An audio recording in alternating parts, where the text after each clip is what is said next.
Bismillahirrahmanirrahim. Assalamualaikum warahmatullahi wabarakatuh. Perkenalkan, nama saya Lutfi Irman Abdullah sebagai Ketua Kelompok 6. Di sini saya akan menyampaikan beberapa hal untuk memenuhi tugas kelompok. Sebelumnya, izinkan saya memperkenalkan anggota kelompok 6, yaitu Sabila, Rani, Azka, Jahra, Margareta, Ilma, Vivianita, Neni, Sri, Siva, dan Sherly. Selanjutnya ada beberapa hal. Yang pertama, review materi OLT ke-1 sampai ke-2. Yang kedua, arti kerjasama dalam organisasi. Dan yang terakhir, ada manfaat yang bisa diambil dari kegiatan OLT. Selamat menyaksikan. Yang pertama ada motivasi organisasi. Jadi dari kata motivasi sendiri merupakan suatu proses yang membangkitkan agar terarah pada tujuan. Hal ini timbul dari keinginan sendiri maupun dari luar. Adapun beberapa faktor dan aspek yang dapat mempengaruhi motivasi. Yang pertama ada kebutuhan, minat, dan sikap. Sedangkan untuk aspeknya ada aspek aktif, pasif, direction, dan maintenance.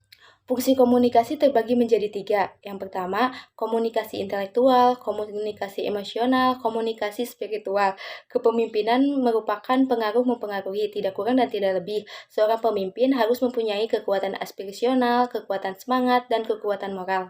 Menurut Atkinson dalam Lutfiana tahun 2010, manajemen waktu adalah suatu jenis keterampilan yang berkaitan dengan segala bentuk upaya dan tindakan yang dilakukan secara terencana agar individu dapat memanfaatkan waktu dengan sebaik-baiknya. Sedangkan manajemen organisasi menurut Ridwan Rustandi adalah segala bentuk pengelolaan suatu kolektif, sistem dan kebijakan, lingkungan dan hubungan, konflik dan dinamika konflik, kepemimpinan dan kaderisasi, dan budaya komunikasi.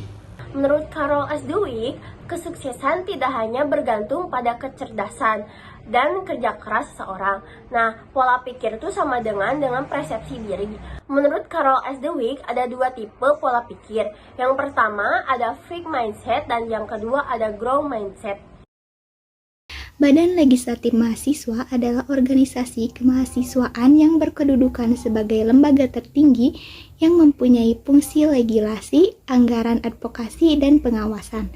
Setelah saya mendapatkan materi ini, saya jadi mengetahui apa itu BLM, fungsi, tugas pokok, dan wewenang dari BLM ini.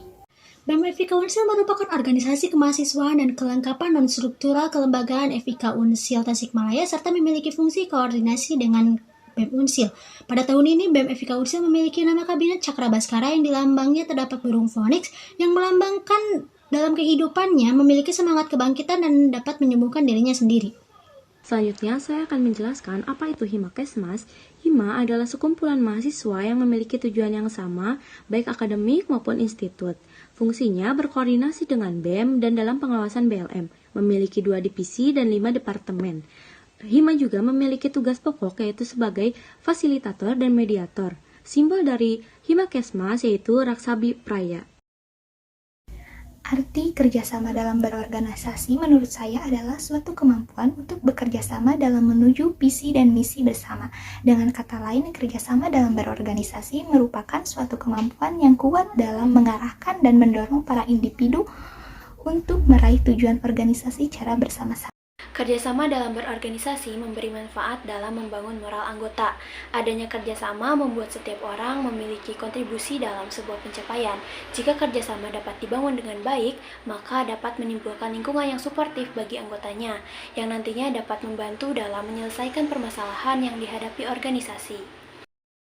Manfaat dari kegiatan OLT itu sendiri, yang pertama, kita dapat mengetahui motivasi organisasi. Yang kedua, kita mengetahui tata cara komunikasi yang baik. Yang ketiga, kita mengetahui tentang kepemimpinan. Yang keempat, setelah kita mengetahui kepemimpinan, kita tumbuh jiwa kepemimpinan. Dan yang kelima, bisa memanage waktu. Manfaat yang bisa diambil dari kegiatan OLT yaitu menambah pengetahuan tentang pola pikir agar dapat merubah mindset kita menjadi growth mindset. Kemudian juga menyadari akan bakat dan potensi diri yang dimiliki, kemudian menambah ilmu pengetahuan tentang ormawa dan juga menambah relasi. Manfaat OLT selanjutnya yaitu membantu kedisiplinan, membangun rasa percaya diri pada diri kita, mengetahui cara mempertahankan motivasi saat berorganisasi agar tidak jenuh, dan yang terakhir dapat mengimplementasikan organisasi. Sekian dari kelompok 6, mohon maaf apabila terdapat kekurangan dan kesalahan. Terima kasih, semoga bermanfaat. Wassalamualaikum warahmatullahi wabarakatuh.